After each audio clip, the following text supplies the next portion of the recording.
Hi, this is Owen Kovacs, and this is my poetry explication video on, the poem that I chose was The Mending Wall by Robert Frost.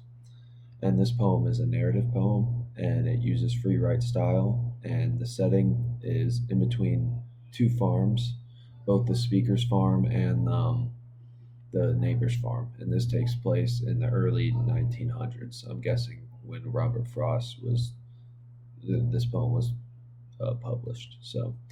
Um, the summary of this poem is that there's a wall that separates the speaker's property from his neighbor's property, and one property, the speaker's, is an apple orchard, and the neighbor's is a pine tree like plantation.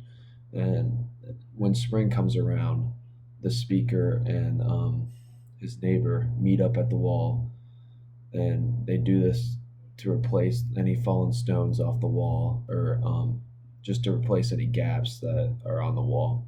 And they do this because hunters and the weather either knocked off the stones or just left big gaps.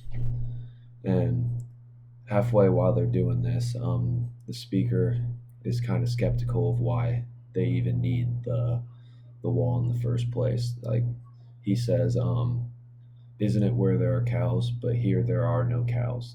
This is lines 30 and 31. And he says this to like kind of sarcastically to the neighbor, because there's really no point of having a wall if it's not keeping anything in or out. Like there's no danger to taking it down really. And he uses another example. He uses personification and says, my apple trees will never get across and eat the cones under his pines, he tells him. He's kind of nagging at the neighbor and kind of making fun of him for like wanting to keep the wall up, because there's really no point, that because it's not keeping anything in or out or causing any danger to his farm. But the neighbor just responds with, good fences make good neighbors. And this is line 27.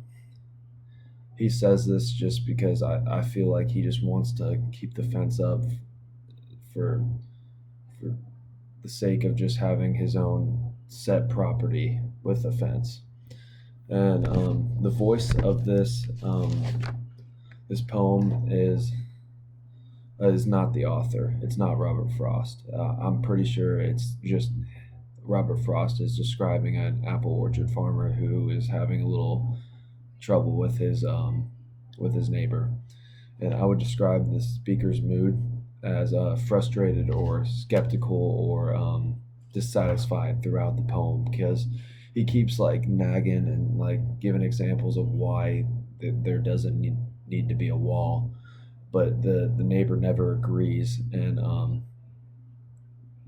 he just seems kind of dissatisfied with the neighbor's decision to keep the wall up. And word choice, or the tone of this play, is kind of sad. The author gives the poem kind of just a dissatisfied feeling, like I said, because the speaker won't agree with him, and the tone of the poem makes the speaker sound like he really wants no business in replacing the wall anymore, or because he doesn't really see a point. The neighbor does, but so if the neighbor only sees the point of keeping the wall up, why doesn't he just do it, replace it himself? Because the speaker has no, the wall has no value to him.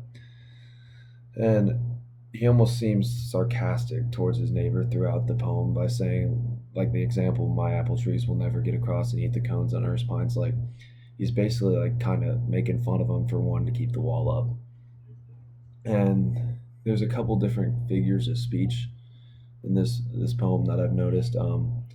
One is personification, as the speaker uses.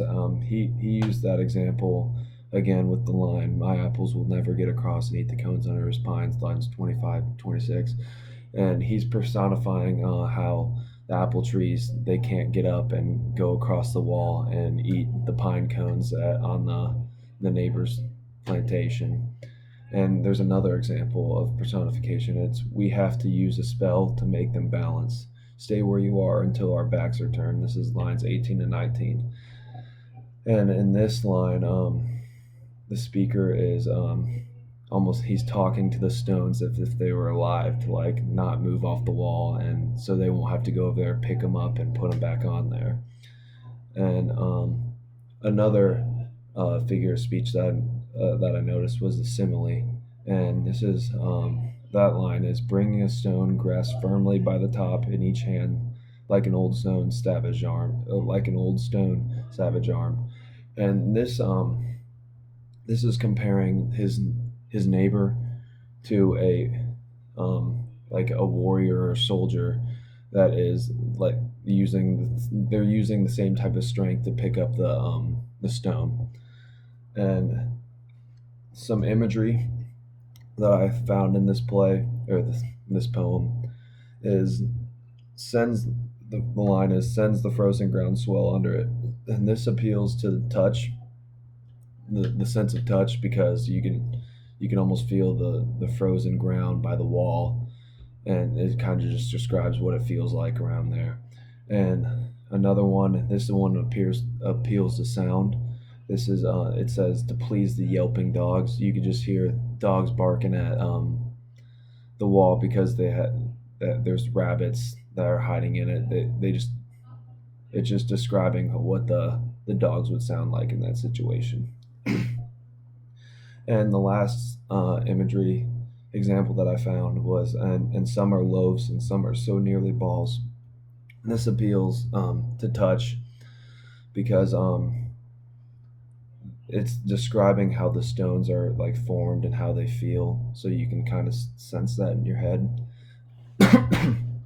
And these images kind of give you a sense of the setting and where it's taking place, and like how everything feels, and like what the wall looks like. It kind of gives examples of that.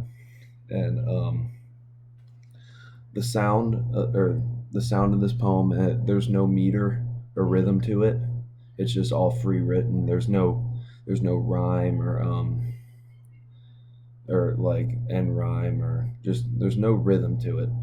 It almost felt like I was just reading a narrative story instead of a poem.